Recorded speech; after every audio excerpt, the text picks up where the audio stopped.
Right. Okay, is everyone okay with us recording? Yes. Grand. Great. Just mute there. Great. Okay. I'm just gonna, so I just hit mute all. And unmute Wendy. There we go. Right, so we should be nice and quiet as well. Good. Excellent. Well, welcome to everyone. Thank you very much for coming to our session. And it's a double session, in case you didn't notice as well. So we're intending to run over about 2 hours, and we will take a 10-minute break in the middle. Probably lots of you know us. So I'm Paul. I work in two worlds. So I do a lot of work in big organizations with IT departments, sort of doing coaching and transformation on big programs, which tends to involve things like Agile, and I use lots and lots of clean in that. When I'm not doing that, I do more things like one-to-one coaching and lots of stuff with Wendy where we're doing clean training. And yeah, I love being here because clean's always felt like my home once I found it. So,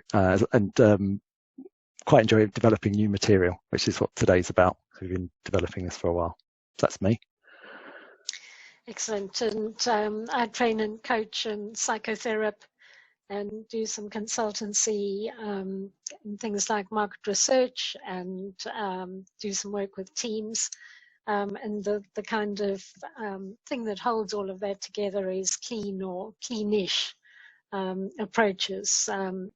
Very often, though not exclusively, not always using metaphor. As far as the training is concerned, we have well-established courses for teaching people to facilitate using clean language and to coach.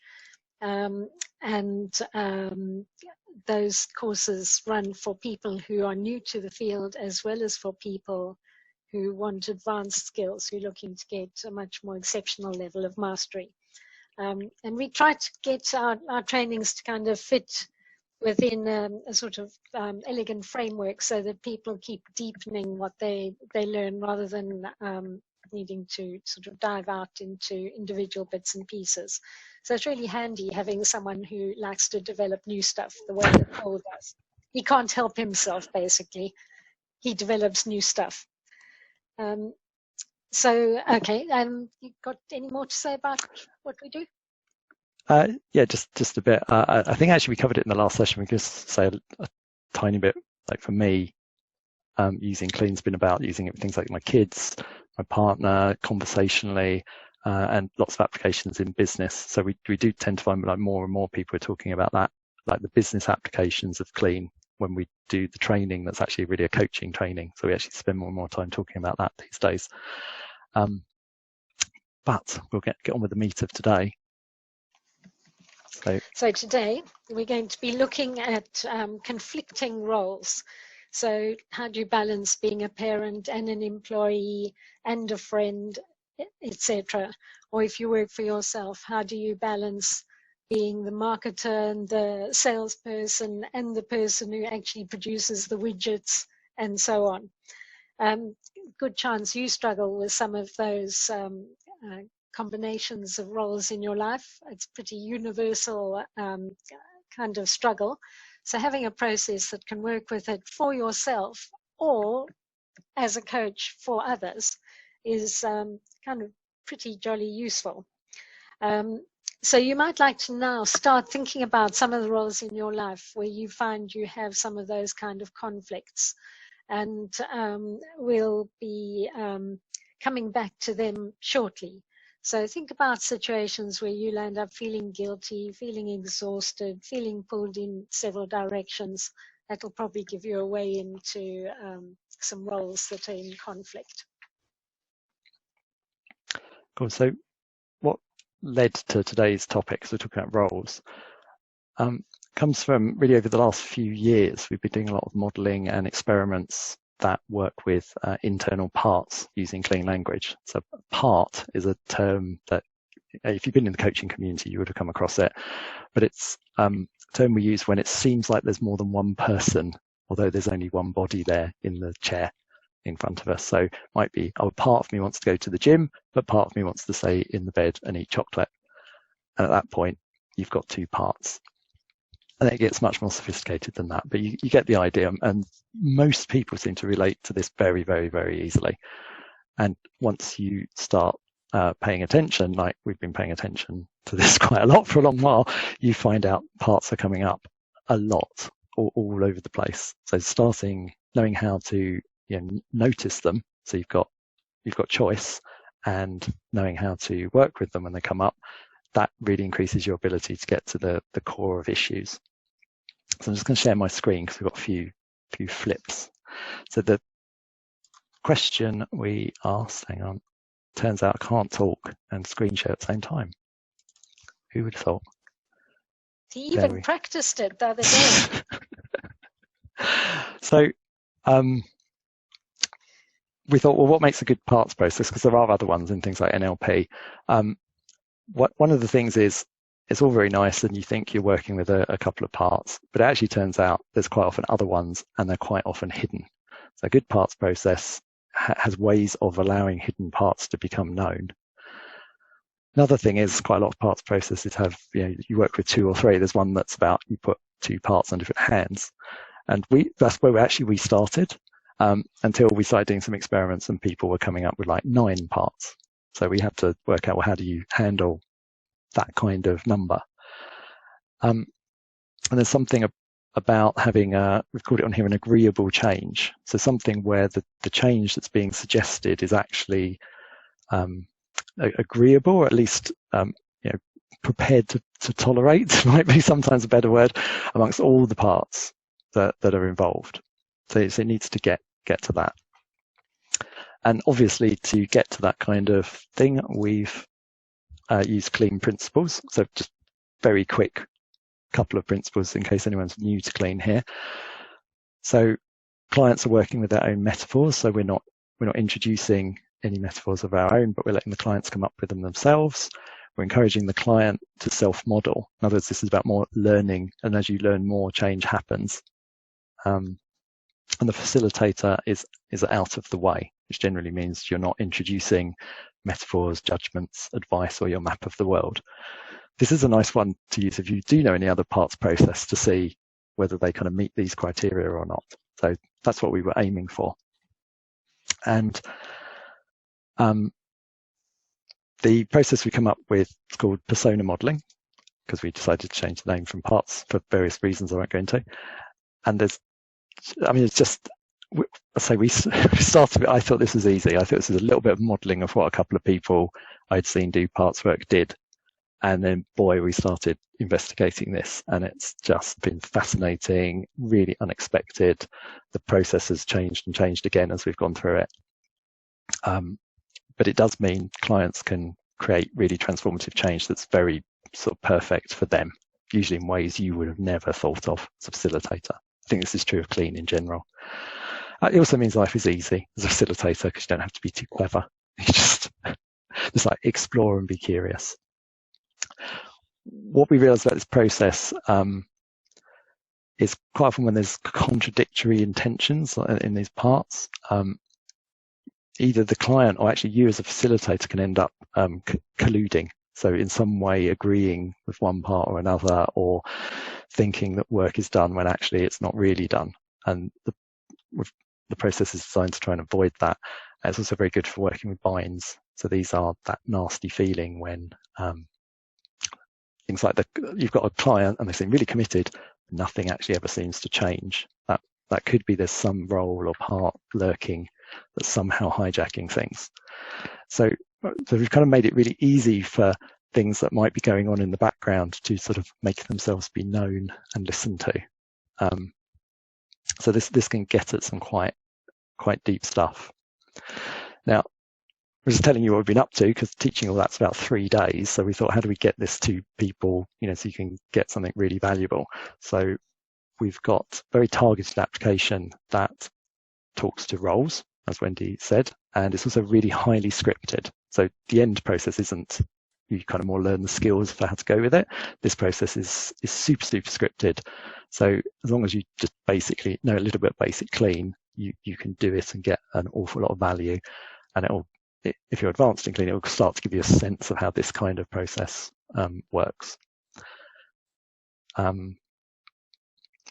We're going to explore some of the roles that you play in your life, and the idea is to learn more about them and join them up and integrate them, and make the most of the kind of resources they offer.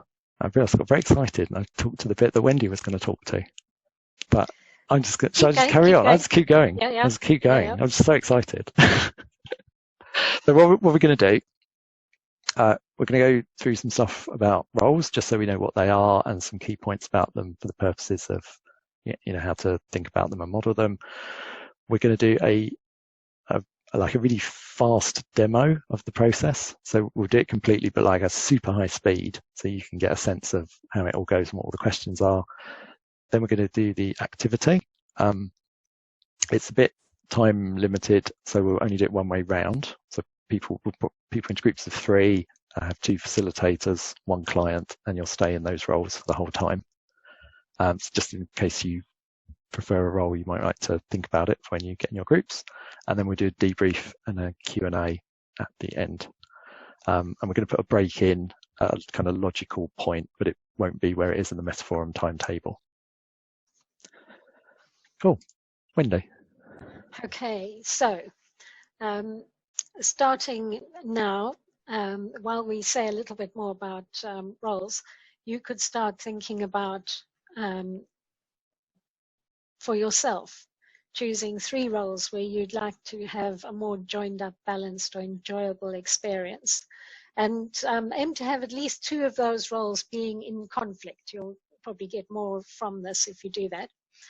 And in a few minutes, we'll ask you to sketch those roles in relation to each other, and to come up with a name for each of the 3 roles, a nice short little name for each of them. So you can mull over that in the back of your mind while we just say a touch more about roles, in case you're kind of wondering what exactly makes up a role. Okay. So a role, we've got this defined as it's a function or a part that's played by a person in a particular situation. So there you go, that's a nice definition in case you wanted one.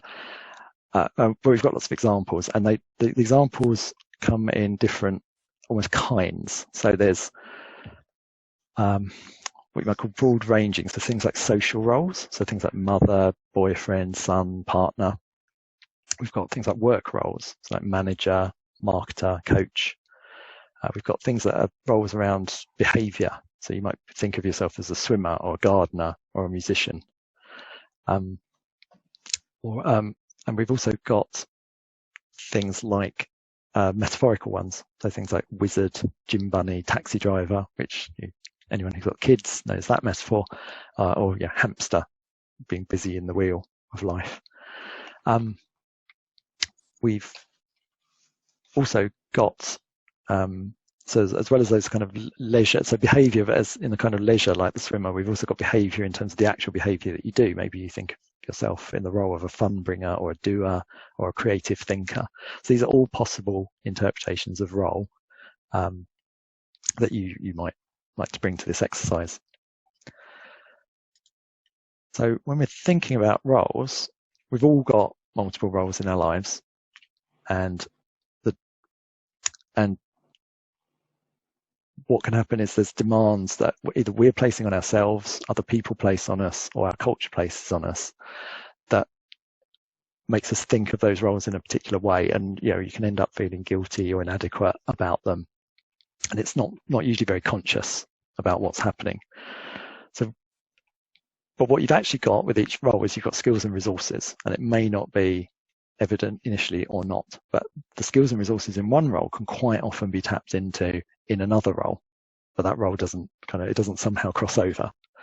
So one of the things we're suggesting in these processes is to understand what's inside each role, what's there but not necessarily evident and not available to other roles, and take those strengths elsewhere. So we have these multiple roles, we've got skills and resources, and actually those roles show up uniquely in each person. For a lot of people, it's somewhat as if you are a different person when you're a role. with those different skills and different values and different priorities. And maybe in some circumstances, you're at work and you're confident taking charge in situations, and at other times, you're not at all. So how come it's true in one but not in the other? So we're going to explore more of that as well. So that's, we think, reasonably universal way of thinking about roles. Okay, so Wendy, let's get near to the activity. Let me just quickly post that chat. Okay. So time to get on and decide on your preferred roles. So choose the 3 you want to work with, and do your sketch, and give each role a label. You really do need a name for each of those roles, so do be sure to come up with one of them. You've probably got about 4 minutes to do this in, so keep quiet for those few minutes so that you can draw.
The more you can make your drawings metaphoric, the better. You'll probably know it's generally easier to work with metaphor.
Yeah, last minute if you need it.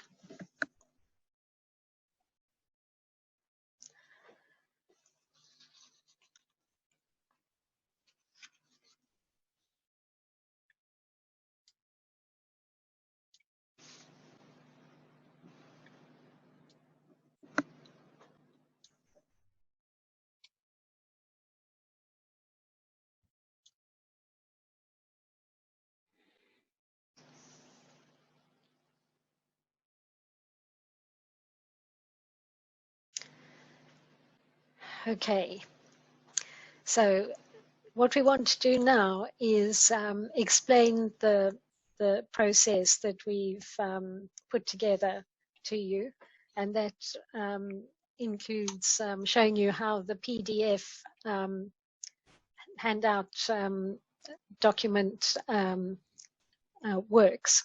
We haven't given you that document yet. We will give it, find a way to post it at the break.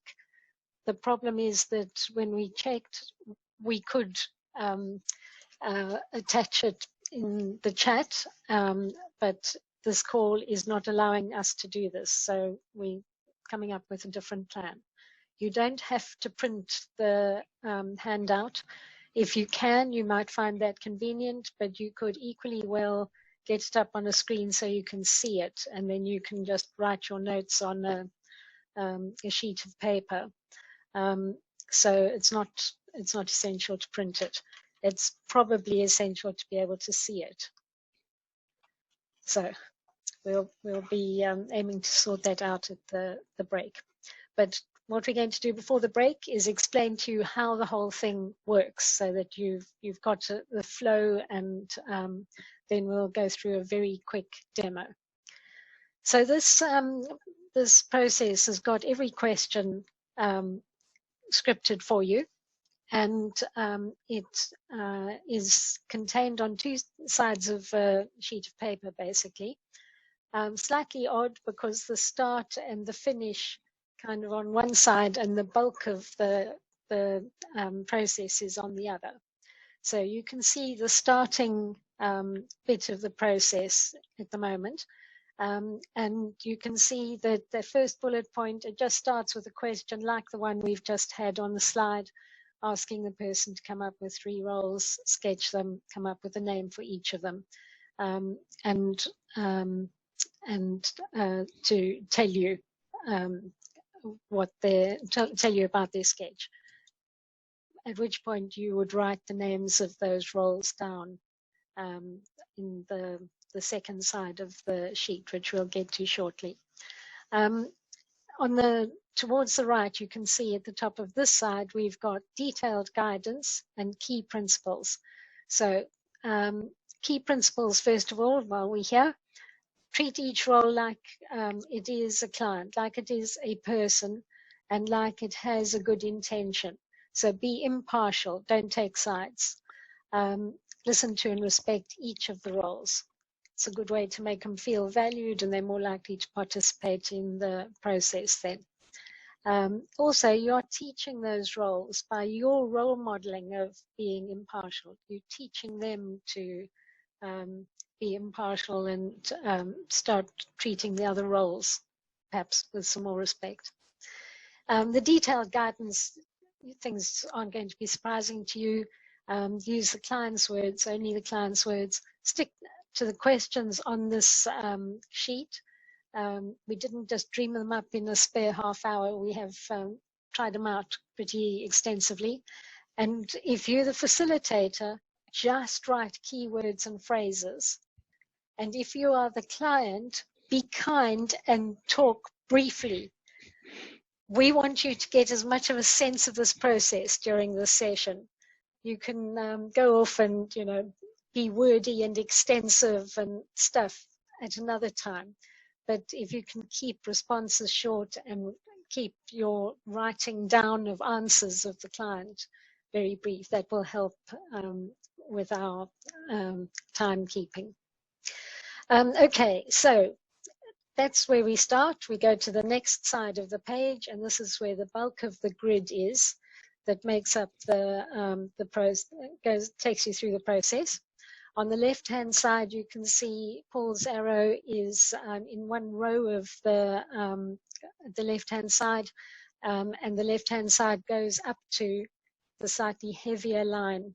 So it encompasses the columns that are name, form or characteristics, and location. So that's where you're going to write your basic developing information about the 3 roles. So his arrow is in R1, the first role, little row, and below that is R2 for the second role and R3 for the third role. And you can see that for our demo, Paul's going to be the client, and we've already written in his 3 role names on the left-hand side. So he's got a trainer, a self-carer, and a fool. Those are going to be the ones that we're going to be doing some developing of. And you just do it the way you normally would. Start with the trainer, ask what kind of anything else and where. Then move down, go to the self-carer, do the same thing. So you're going along horizontally over there. But you come to a crashing halt when you get to the thicker line in the middle of the page. And from there on, as you jump to the right-hand side, you're going to work vertically, go down each of the columns, going for the type of information across the different roles seems to work best. And it allows us, you'll see there's an extra box at the bottom of the page where the point of the arrow is now. That row lets us do a recap, so we can find out all the values and beliefs information and then say back the keywords that you've written and ask, and is there anything else about all that, to get a little recap across information that goes for all of the roles. You can see how it's now broadening things out, getting a different perspective for the client. So we do that with values, with intentions, which is the what would you like to have happen, and then with appreciation and learnings of asking what one role knows and has learned and appreciates about another role. So that's not a bog standard clean question, but I think it could be called contextually clean. And yields valuable information. The other column that we need to say a bit more about is the values column that Paul's pointing to now. We've got the what's important about X question. Not a clean question you'll find in your normal list, but I think you can make a strong case for it being clean and incredibly valuable for getting values. We're going to say a bit more to make sure you know how to do that when we're doing the demo. So you'll hear a bit more about that then. Okay, but once you've got all these cells in this table filled in, we go to the finish. And the finish has only 3 questions. But the first question says, well, it instructs you to briefly recap the key information from the whole grid, then ask the question. So you're going to, what's brief about the recap is you're going to say only a little bit, only your keywords from each of the boxes. But there are rather a lot of boxes, so it's going to be a fairly lengthy recap.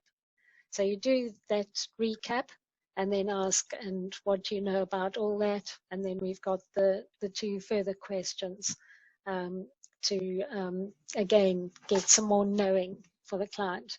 And you finish at the bottom of the page with, and take all the time you need to know more about all of this. So far, so good? Okay, excellent. Thank you for the thumbs ups. So let's get on and do the demo. This is something we've pre-prepared. So we're aiming to sort of simulate what would happen in a real session, and we're aiming to go as fast as we can. So we're using it entirely just so that you get the bare bones of how to do the process, so you've got more time to go and play with it. So we already know the names of Paul's 3 roles. So I'm going to get on and start questioning. And trainer, and what kind of trainer is that? As a kind trainer. Uh-huh. And is there anything else about that kind trainer? Yeah, he's an expert in clean and in ways of helping people learn. Ah.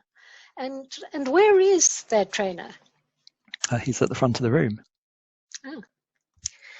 And there's a self-carer. What kind of self-carer? He's like a mother. Ah. And is there anything else about that self-carer? Yeah, she's very powerful. And where is self-carer? She's in my heart. Ah. And there's a fool. What kind of fool is that? He's wise and playful.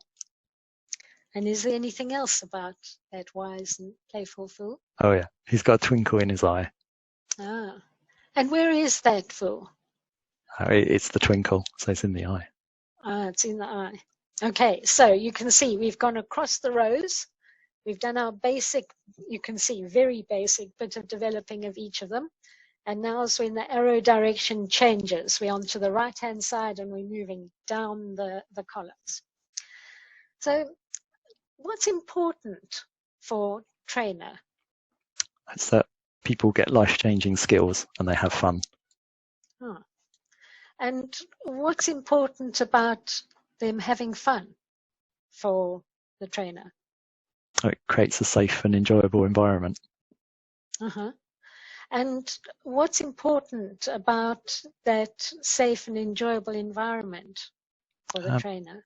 People can take on challenges more easily. Okay. All right. So what we're going to do is do a little pause and just say a bit more about what we're doing with getting those values. And you can see that the only question we're asking is what's important for, and then the name of the role. Or what's important about something rather for that role.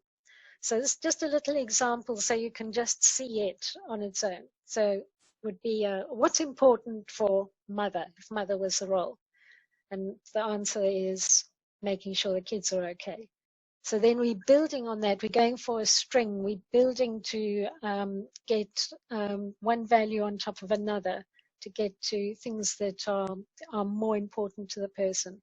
So then we say, what's important about previous answer?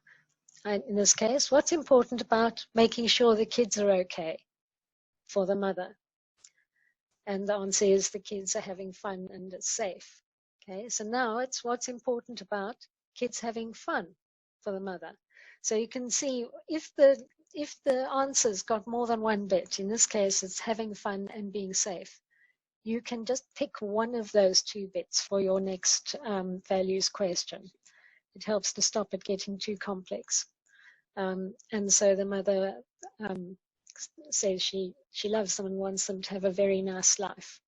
So that's you can see that'll be more important than just making sure the kids are okay. As you go through this little string of values, you tend to get more important values. Crucial thing here is the question is what's important. It isn't why is that important. You start getting different kinds of information if you use a why. So be careful to stick to a what. People naturally ask why, so beware of that one. Does this make sense? So we're doing a little string of 3 values in a row. You could go further than that, but that's what we're doing for this process and for today. Okay, so let's go back. So I'm just going to add one tiny thing, and you might have noticed if you've done any values things, it's very important to do the for role, the for mother every time. Otherwise, you don't know who's actually answering the question. Because if you treat this as if there's multiple people in the room, it's just like you've asked, and anyone might decide to start answering. So a different role might start answering. So that's why that 4x on the end is really important in this process. Good point. Okay, so we're back to our thing. We've got answers in that first box for values. So now we're going to go down to the self-carer, find out about the values of the self-carer. And I'm going to talk as fast as I can. So what's important for self-carer? Love. And what's important about love for self-carer? It creates deep healing. And what's important about creating deep healing for self-carer? So I jumped in too soon then. People can bring their best selves to what really matters. Excellent. Okay, and what's important for Fool? That's being playful. What's important about being playful for Fool? It's the creativity and challenging the status quo. Oh. And what's important about creativity and challenging the status quo for Fool? It creates new possibilities. Okay, so I paused because I could have done just one or other, creativity or challenging the status quo. Okay, so now we are at the first of our little recap boxes. The bit in blue says, when you completed the column, recap the key information from it and ask, and is there anything else about all that? So this is where we're going to just zoom down the answers. We're not going to re-say the names of the roles. So I've fortunately got the answers in front of me, so I can do a quick and efficient recap. So people get life-saving skills and they have fun. That creates a safe and enjoyable environment, and people can take on challenges more easily. And love, with deep healing, people can bring their best selves to what really matters. And being playful, creativity and challenging the status quo, and creating new possibilities. And is there anything else about all that? Yeah, it gives me a deep sense of who I am. Okay, so now we're going to move to the next of the columns. And what would trainer like to have happen? More people having more fun and even deeper skills. And what would self-carer like to have happen? To be continually connected to me. And what would fool like to have happen? Something unexpected. Ah. Okay, so we're back to recap. And more people having more fun and even deeper skills, and to be continually connected to you, and something unexpected. And is there anything else about all that? Yeah, it's that the love is what's behind the trainer wanting to give so much to the trainees. Right, last column, appreciations and learnings. So this is a kind of a double question you ask. The person might give you a double answer, or they might just come up with one thing. Either way is fine. This was a real David Grovey way of asking questions quite often. So as trainer, what do you appreciate about self-carer, and what could you learn from self-carer? Oh, to operate even more from the heart. And as trainer, what do you appreciate about Fool, and what could you learn from Fool? Playfulness. You can see this starting to gather up resources. And as self-carer, what do you appreciate about trainer, and what could you learn from trainer? Oh, trainer lifts people to something higher. And as self-carer, what do you appreciate about Fool, and what could you learn from Fool? The Fool challenges people to become more. And as Fool, what do you appreciate about the trainer, and what could you learn from the trainer? Patience. And as Fool, what do you appreciate about self-carer, and what could you learn from self-carer? Or to not lose sight of kindness when being playful. And to operate with even more from the heart, playfulness, and trainer lifts people to something higher, and Fool challenges people to become more, and patience, and to not lose sight of kindness when being playful.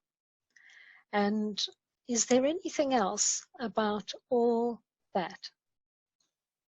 Yes, at the heart of all this is love and the challenge to create something better. Okay. So we at the bottom of all of our boxes, we at the start of the ending piece, which is where we briefly recap the whole jolly lot. So keywords and little snippets is the name of the game. And this time we're going across the rows. So I'm going to say everything for the trainer, then everything for the self-carer, then everything for the Fool, and then ask the question. So kind and expert in clean and ways of helping people learn, and at the front of the training room. And people get life-changing skills and they have fun, and it creates a safe, enjoyable environment, and people can take on challenges more easily. And wanting more people having more fun and even deeper skills. and appreciating or learning to operate even more from the heart and playfulness. And like a mother, powerful and in the heart, and love and deep healing, and people bring their best selves to what really matters, and to be continually connected to you. And appreciation and learning, the trainer lifts people to something higher. The fool challenges people to become something more. And wise and playful fool is a twinkle in the eye, being playful with creativity and challenging the status quo, and creates new opportunities, and would like something unexpected, and appreciates or has learned about patience and not to lose sight of kindness when being playful, and a deep sense of who you are, and that love is what's behind the trainer wanting to give so much to the trainees, and that the heart of all this is love and challenge to create something better. And when all of that, what do you know about all that? I know that the mother and the fool are both there when the trainer is training. And what difference does knowing that make? It means I can connect more fully to that love and that creativity. And what difference could knowing that make? I can be more who I want to be. And take all the time that you need to know more about all of this. And if we were in the same room, I'd hand over the notes, but I'm not, so we won't. Okay. You're not going to talk that fast, of course, but I'm hoping that's given you a bit of a sense how to go about it. Are there any questions that need asking about the process?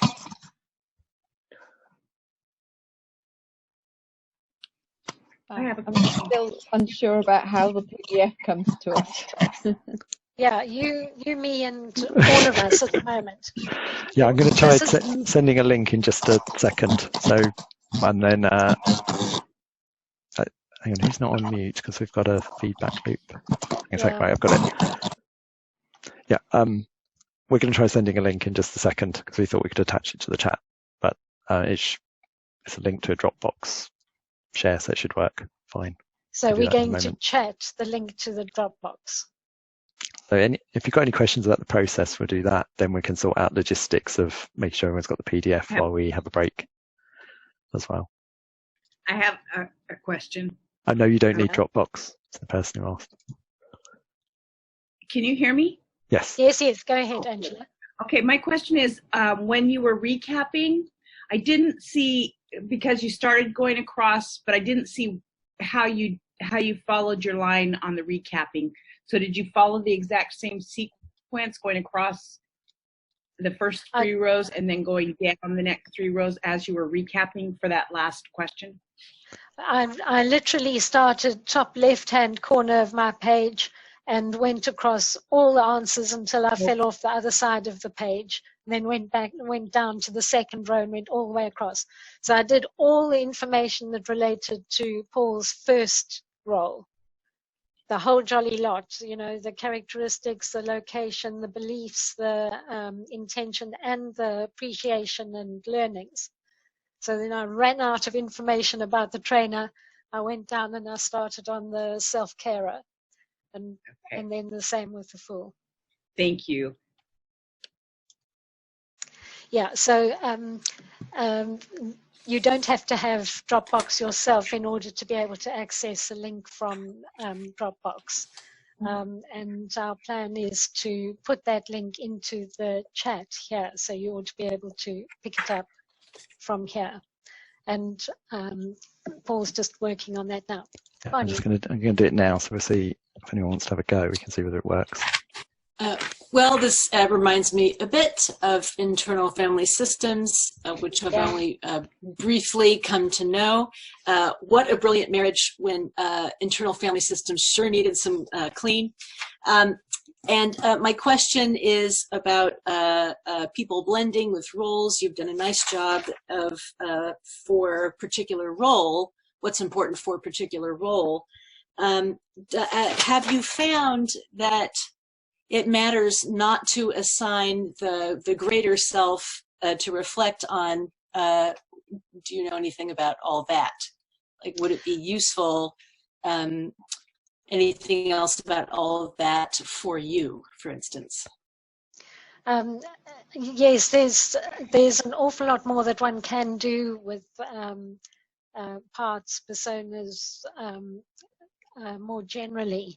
And certainly that notion of that self is part of internal family systems. Anyone who's interested in parts, if you haven't read the book on internal family systems, that's a man who knows a thing or two.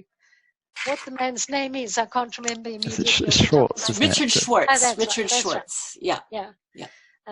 But yeah, that would, you know, the more you can get different perspectives on stuff, the more you get a complete picture. We had to stop at this because we sort of shoehorned as much as we could fit in already. But yeah, I think your thinking's great. And all of this, the internal family systems and clean and metaphor, do form a very happy kind of combination. Mm-hmm. Cool. Right, I've got a few got it's. So the link should take you to a web page, and I think on that open button there's a download. A little menu pops up and you can download. I could share that if anyone wants to see it. Oh, that's a clever plan. Yeah, so if you click the Dropbox link, you get that. If you click on this open button, there's a download at the bottom of the menu that appears, and you'll get the PDF that way. Cool. So just to reiterate, if you can print it and do you wish to, that's probably going to be your easiest way forward. But if you can even just get it on the screen, then you could simply get yourself an A4 and do yourself a rough grid and fill in on your rough grid as your client answers the questions. So if you can do whichever works for you between now and what I suppose o'clock, whether it's 7 in the UK or some other time wherever you are, then we'll start at that time after you've had a little break. Well, and I hope I'm not messing anything up too much, but I need to go run my own session coming up here at the top of the hour. But oh my gosh, this was fantastic. And I'm so curious to see the recording of round 2. So thanks very much, everyone. Well, just cool. download the sheet so you've got it, because you clearly know some stuff about all this. Excellent. Yes, excellent. I've got it. Thank you so much. Cheers. Have a nice session. Thank you. Okay, let the break commence. We'll start again in what, about 7-8 minutes? Yeah. Yep. And we can have general chat if anyone's hanging around, because I mean I've got my drink. This isn't vodka, by the way. So, might seem like we need it at times. Paul, that was amazing. It was just amazing to hear all of that. It was like, wow, that's fantastic. It didn't happen in 5 minutes, can tell you that. It's had an absolutely enormous amount of work to get to this point. How have you got to this? Have you iterated on this? Have you changed this and worked on this again and again? How have you got to this point? Well, we did. I don't even know how to answer that question. Well, I think the answer is yes. Yeah, we iterated a lot. Like I said before, it started with, I think I saw Wendy facilitate this with someone. So I assumed it was part of clean. And later on someone said, yeah, so how do you work with parts? Oh, yeah, we know how to do that. And I went looking and couldn't find anything. So then I just modeled what Wendy had done. I thought it's really easy, 2 parts, blah, blah, blah. And then we started experimenting and oh my goodness. So, and it's also how to teach it as well. So the part of that, even this grid took ages to do, because it's actually about, in terms of the training, this is more like the training wheels. We get people to do things really, really scripted, and then you can start to take apart why you're doing the different things. Why do you sometimes go across and sometimes go down? Why do you, and actually we've got grids that have got way more stuff on it as well. And it's all to do with helping people be able to ask more questions. So, Lorenzo, what did you want to say? I'd love to ask how many parts you've worked with in this way, in a grid of this sort. Yeah, I think the thing is, go ahead. Go on. Yeah, well, I think with the grid, like I say, it's the training wheels. So you can probably do, I can't remember how many we did on the training. I think we might have had a few more than 3. Yeah. But to some extent, once you learn the principles by using the grid, then you can do well, how do you work with 9 parts?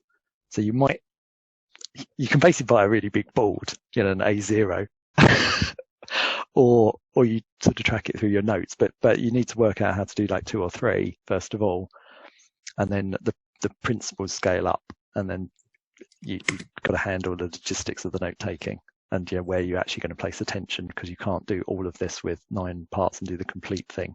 So there's techniques to do with the scaling of it, but this seems to work that and fit in a time for around 3 or so, and you could make a grid work for a bit more.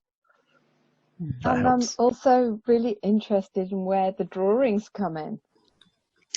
So we're not using them extensively at all now. We've done it just to give the each of you individually a bit more of a sense of your roles, because we're only doing this activity one way round. Not all of you will be clients, but having had everyone sync up some roles and spend that bit of time to get a drawing and a name, you've got a good chance of having some insights about them in any case.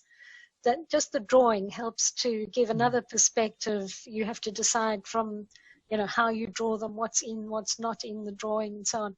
So it all adds to what you know, and it helps to keep insights arriving. Yeah, and there's lots. And I think there's something about the symbols at that stage as well, isn't there? That you may not know when you start to draw the role what the name is going to be, and that comes perhaps from the symbolic drawing that you've done. Exactly. Yeah, it's a good. Very interesting. From the point of view of an exercise, it's a really easy and quick way to get people started and get quite a bit of information. From using it with a client point of view, I had a client who found it really difficult. Like if I asked questions that were intended to get them a little bit into metaphor, it didn't really work. Like where questions weren't landing. As soon as I said, "Oh, just get a pencil and paper and draw," she could just draw this amazing stuff. So most of the sessions were like, just keep drawing different things, just because that seemed to be her way into things. So it's an amazing thing. I found the drawing very helpful, and it made me realize how big the tension was between the parts. I didn't realize just by the drawing. So I found that very, very useful. I can sense the amount of work you put into elaborating that model. And I wonder how long it takes in a session I'm sure that it might overlap several sessions sometimes. It certainly can. It can, yeah. And it's, again, this is like the grid is the training wheels to teach you the techniques. Once you've got this, it's a kind of, and other things, because we do things in space, for example, and all kinds of stuff. That's what I was wondering. Space would be useful sometimes. Yeah, we do. And there's some really interesting stuff to do with whether people actually embody the parts or not. Anyway, we have to come back from the break in a minute, so I'll be quiet. Yes, sorry, Paul, I'm still stuck with the techniques. I can't get the PDF. Very sorry about that. Oh.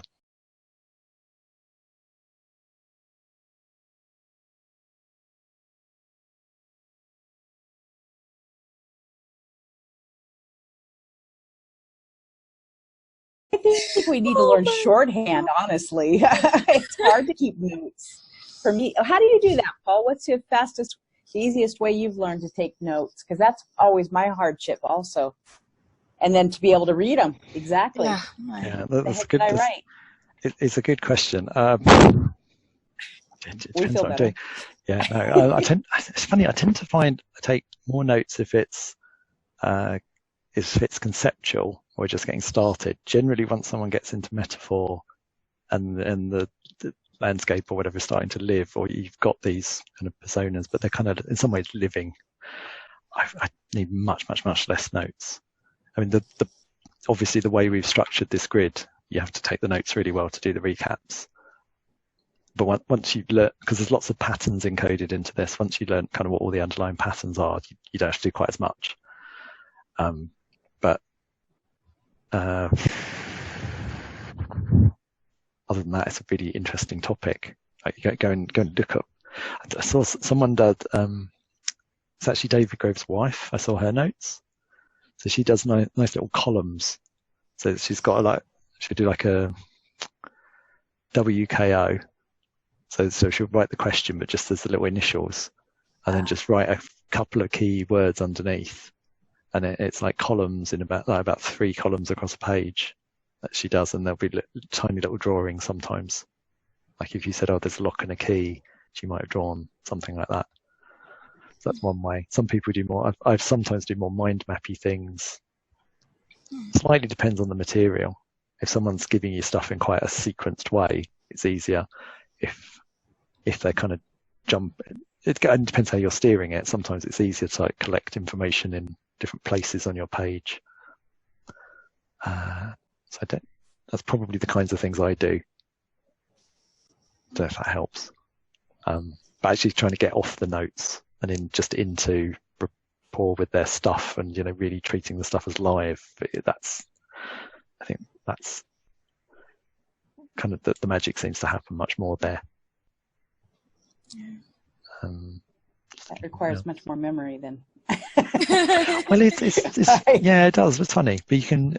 I mean, it's a good one to practice. Do a practice session with no notes, because for a lot of people that's like was me the first time I did it. Actually, do a few, and it's like surprising. You don't.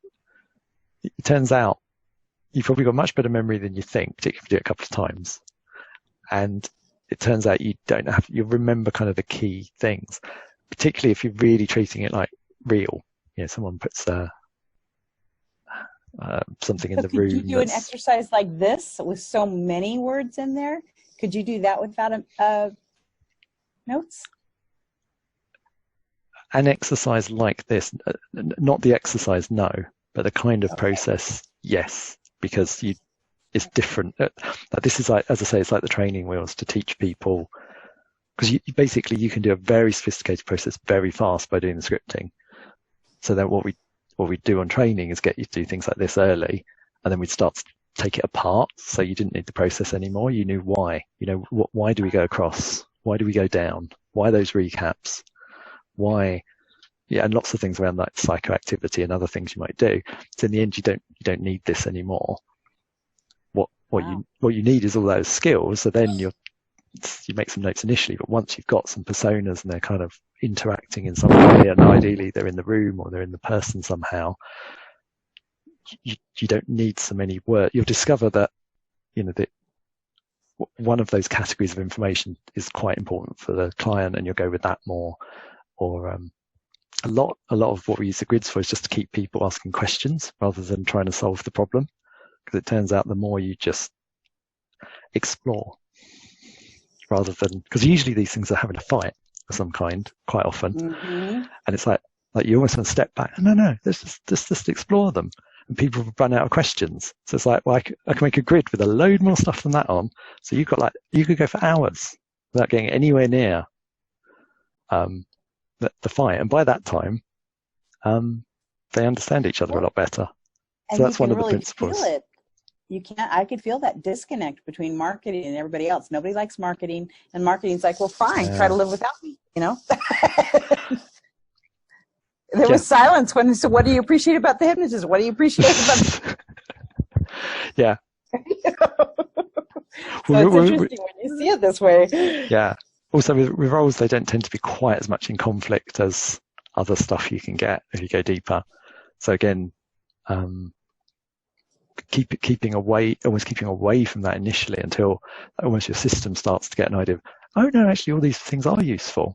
So then when you come to that, we're having a fight, you kind of, hang on, I'm fighting with someone who's got loads of resources and doing a lot of good stuff for this overall system. Maybe I want to behave. It's got that nature to it. Well, that's it. I ended up with a cheerleader. Who doesn't need a cheerleader, right? No? Sounds like a good one to me, yeah. Yeah, that until the very, very, very, very end, that thought was never there before. So that's kind of cool. Yeah, just a second. I'm just gonna let everyone know. Is David Grove's wife active in this community? No, not really. Hang on just a second. Oh, okay. You were saying her notes. Yeah, I'll tell you in a second. I just need to let everyone know we're coming back. She's not very active in this clean community. I think she does some.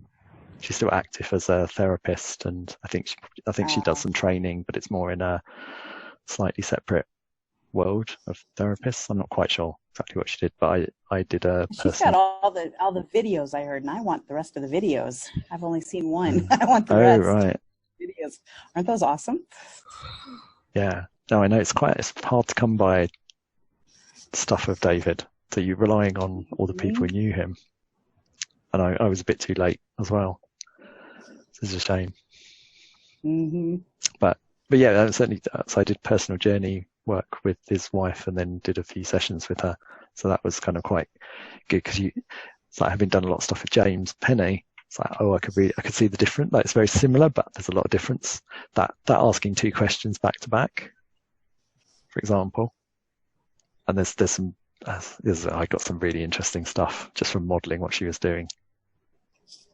Really? But that's another conversation. Okay. Yeah. Go on and on. Only because it will take forever. It's not. I'm very happy to share. Well, actually, I might have to go and look at my notes to particularly remember it all. But yeah, she's very keen on narrative. So there's a really, really strong story to things. I think it's because of some of David's work that, like within a child and things that he was doing before Penny and James were modelling him. So I seem to have gone out of focus. Sorry, let me just see if I can trick my camera. Mine seems like it does. Everybody seems very clear, but it's normally quite good. Maybe I need more. Yeah, you were very clear a minute ago. Hang on. Come on. There you go. There's not enough light. That's what it was. I know that looked incredibly weird, but this is having like a little bit of a photography background and being a techie.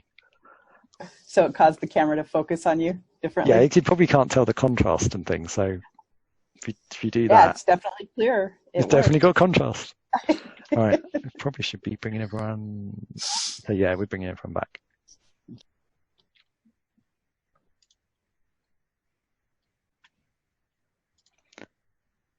Great. Is that we've got everyone back? Good. Okay, excellent. So we'll just do a little bit of a debrief and see what happened. We were popping into the rooms. It all looked like everyone could follow the process nicely. So that was really nice. So it was really good, yeah. So who'd be prepared to share something that was surprising or an insight, either as a client or facilitator?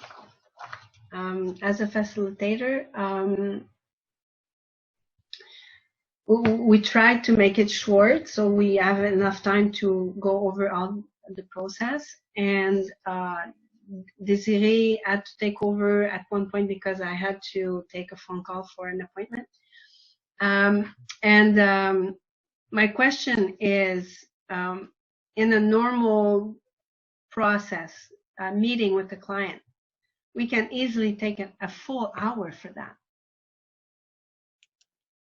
And when they go for, when you start asking questions, because some people, they can go on and on and on and on in their answers.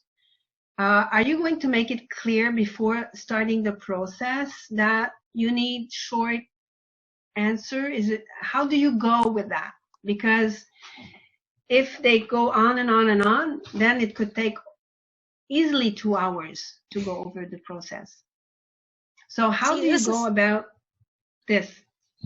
This is where it gets inconvenient to be doing clean stuff, where you kind of doing things from the basis that whatever is right for the client is what's right for the client, and you go along with it.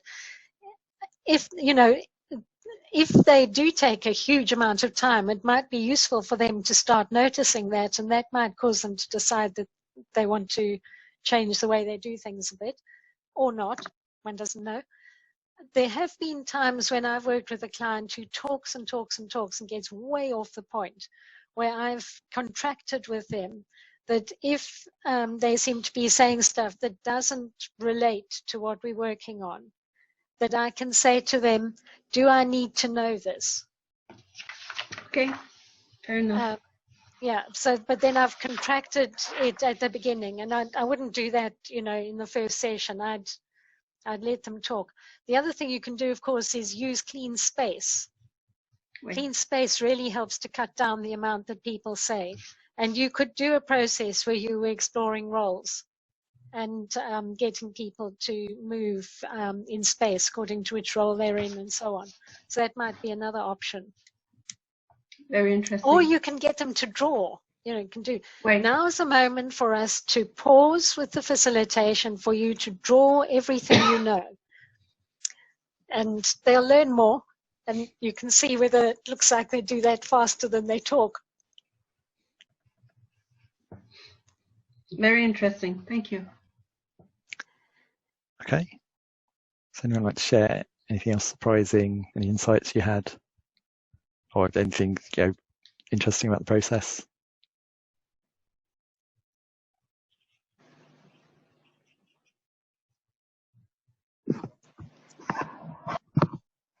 Is this a process?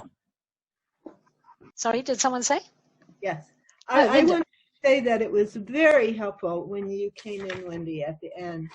I don't know if my partner there would have thought to investigate, you know, the way that you did. I know you spoke about it at the beginning, that we could do that. We could investigate another word if we had all of this time. But I forgot about it entirely. And and when you came in, it was so helpful. It was like this big breath of fresh air to be able to do that. And it really led us into really the meat of the matter. Oh, that's excellent. I just thought that was fabulous. I also wanted to say, I don't know how it is for other people, but when I downloaded the PDF, the questions on the first page are in a very pale typeface. They're not black, and I can't read them on my printed sheet, and I could barely read them on the screen. So I know it's in the PDF. It's not in my printer. Everything else.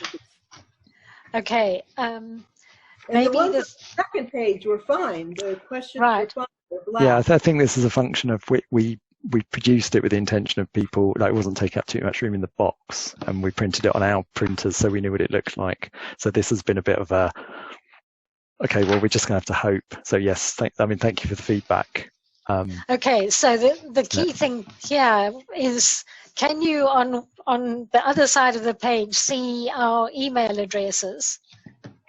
Because if you can, then you could email us and say, you know, please send a copy where the printing is darker. That we've got one, haven't we, Paul? Oh yeah, sorry. So that's a really good point. Yeah. So yes, if you're having any trouble with it, just ask. It's really easy for me to change it to black, and I'll send you a new copy. Oh, great! Thank you. That was the easy answer, wasn't it? Yeah. Yes. Just drop an email to us.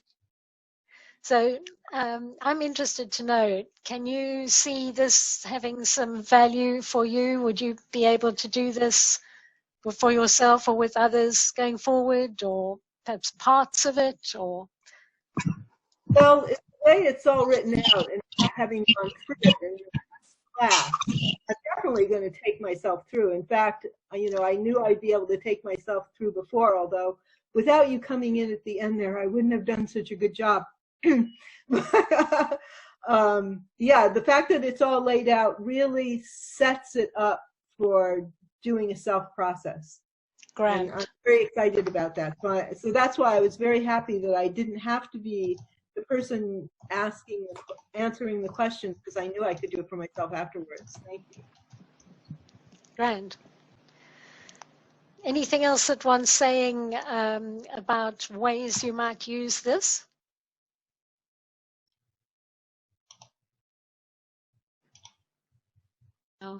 Unmute. Hi. Well done. I think it's also very usable, helpful for, not for roles, but for talents. So you can stack your talents. Fantastic. Yes, and and even for values, perhaps. If you have the top 3 of your values, you can combine them. That sounds really interesting. Actually, I'm doing this. I did this the last month with 3 persons whom I am experiencing and experimenting this. So I am just like, wow. Fantastic.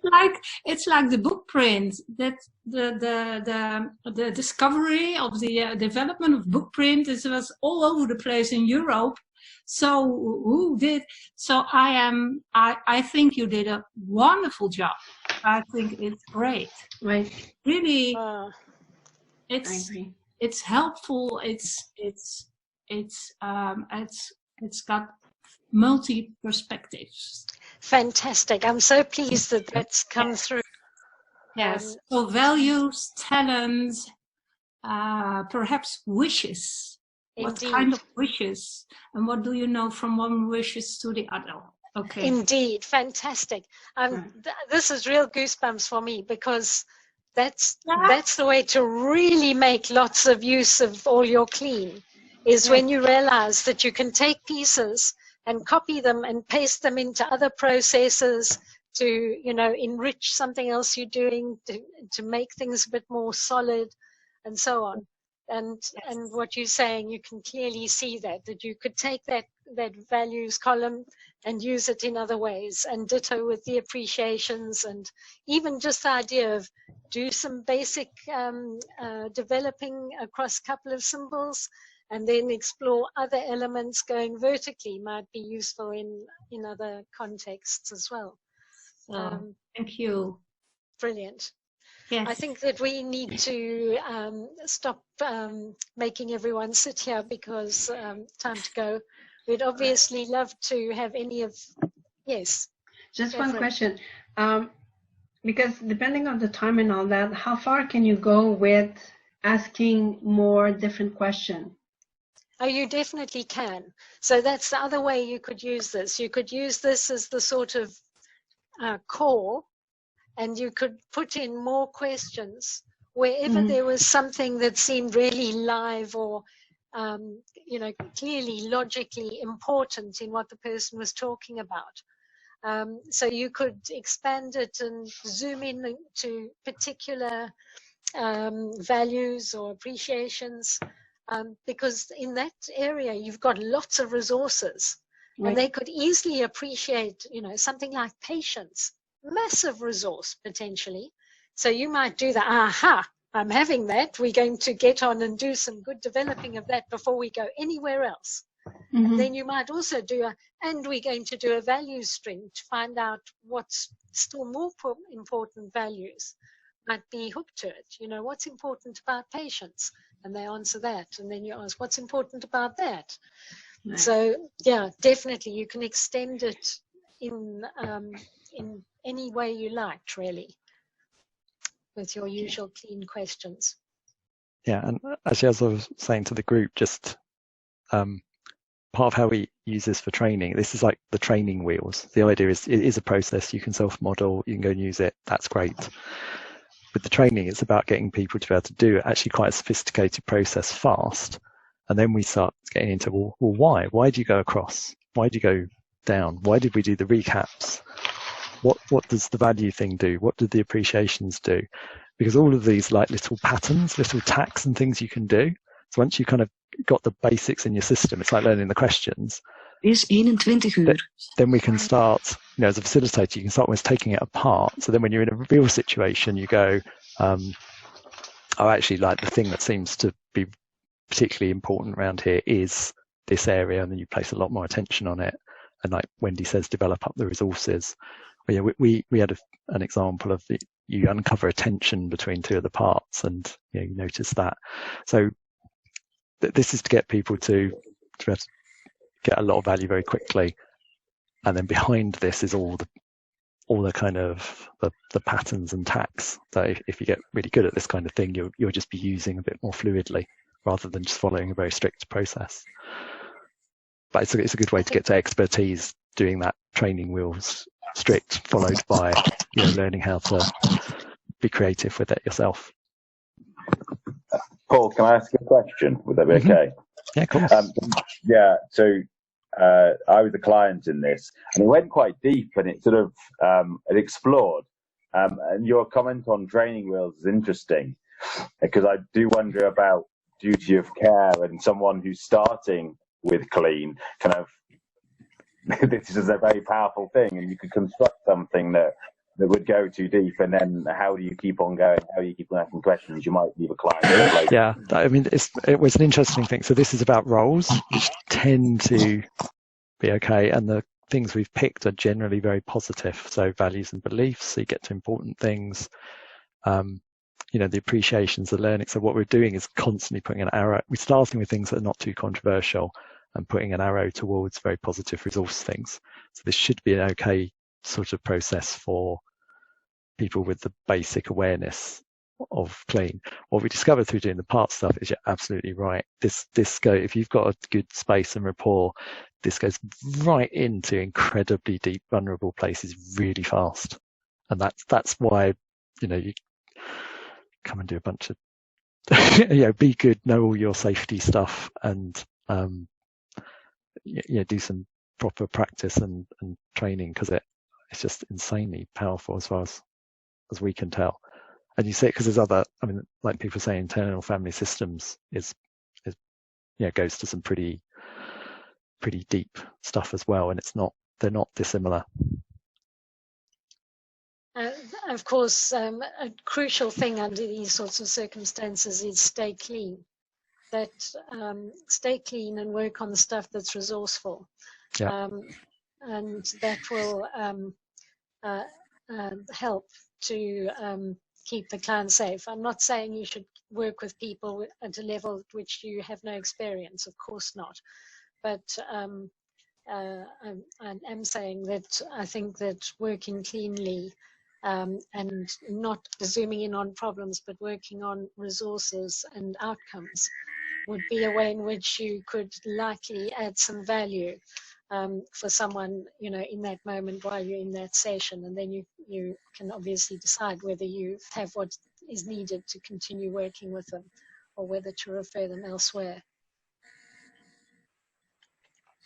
I just want to mention that Christiane had asked me to give her one word so we could get through things.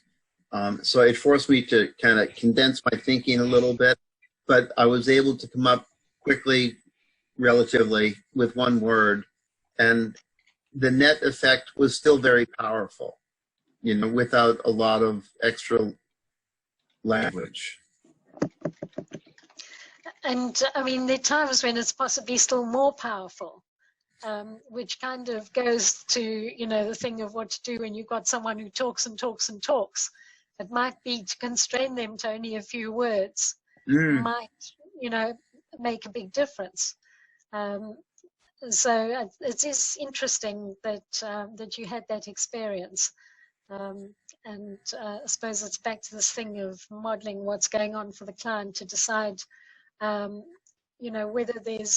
whether you cleanly, or at least cleanishly, have any justification for suggesting that they do something like that. This situation was obviously different because it is a training context, and so I'm not. This is not me kind of making digs at anyone, but yeah, it's an interesting thing to consider. Whether saying less might lead to more. And of course, you can do all these things content free. You'll end up with more generic kind of questions, but you don't have to reveal your content, which is in a way of doing it without any words. You know, the person asks the question, and when you've considered it, you just nod to let them know you've got your answer, even though you're not sharing it with them. It's also a possibility. Mm-hmm. Great. Thank you very much. Nice work, Paul and Wendy. Thank you. That's excellent. And what I realize, it always depends to respect with whom you are working and where this person is and how. So it's very important to listen again. Completely. Right. I think and that, respect. Yeah, and I think that works on multiple levels, because definitely our experience is that the roles or parts or personas kind of use the way that the facilitator is approaching things as a role model for how they could do things. So, you know, you often have a part that wants to kill, get rid of, annihilate another part. Well, in our experience, that never works. And what does work is when the parts are prepared to listen to each other and start, you know, treating each other with some respect, start listening. And so that role modeling can all by the facilitator, I think, can make a big difference to what happens with the parts as well. Really interesting stuff. Yes. I'm acutely aware that we're keeping you away from the plenary. What I have done is, obviously, we would like to see more of all of you. And we do all these fantastic trainings that we've been mentioning along the way. I've put a link if you wanted to sign up for Clean Change Company's newsletter into the chat column. You could also just go to the website, which is cleanchange.co.uk, or you could email one of us if you wanted to be on that newsletter. It's usually, if you're lucky, once a month, otherwise possibly less. Yes. And we will tell you about trainings, and you can get a 20% discount for the next year if you remind us that you were at this presentation. And we do straight clean trainings and coach trainings that can lead to being a certificated coach, set you up for getting accredited with a coaching body, and all sorts of interesting new and different takes. We're just busy working on using Lego as part of a new training, which has got a lot going for it. So, is there anything else we absolutely have to say before we stop? I don't think so. I just thought of something, that because there was somebody working with healed people, I believe, one of the workshop, and this type of questioning, this type of process can be easily used for, oh, I'm hurting here, so that you can make your parts talking to each other. So I find that very interesting. Yeah, it's funny. Goosebumps. Yeah, I had a little link here. I've got very interested in the links with somatic stuff. So I've been doing quite a lot of stuff to do with somatic things, because there's a link to clean, but not enough.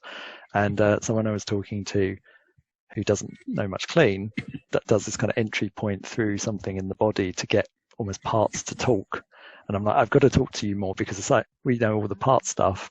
She seems to know a lot about, you know, going from embodied things into parts. So there's loads of connections across different fields. It's fascinating. Put that in your newsletter when you find out more. Yeah, it might take me a while, but as Wendy said, I come on the binds module and find out how I just cannot not create new stuff. It's like, even standing up on the underground morning rush hour, still he's busy creating models. But anyway, hopefully some people benefit, so it's good. Thank you so much for it. I have one question. Can I use this model just free? I will mention your name. After you've paid us £2 million, you could. Yeah, it's only £2 million. Right, we've shoved a copyright on the bottom, but basically the idea is just we'd like to know. So if you use it, drop us an email saying I'm using it like this, and we're almost certainly going to say, yeah, great, go ahead, that's great, tell us how it went. Okay, and it's just really from that point of view, because I don't think anyone around here is going to abuse it, and we're quite happy with people taking the stuff out into the world. It's really great. So that, yeah, I think just let us know. And okay, I will. That'd be brilliant. Thanks. Excellent. Great. Thank you very much. Right. Thanks, Go everyone. well, everyone. Right. Thank you for your Thank attention. you. Okay, thank you. Bye. Bye. Bye-bye. Bye.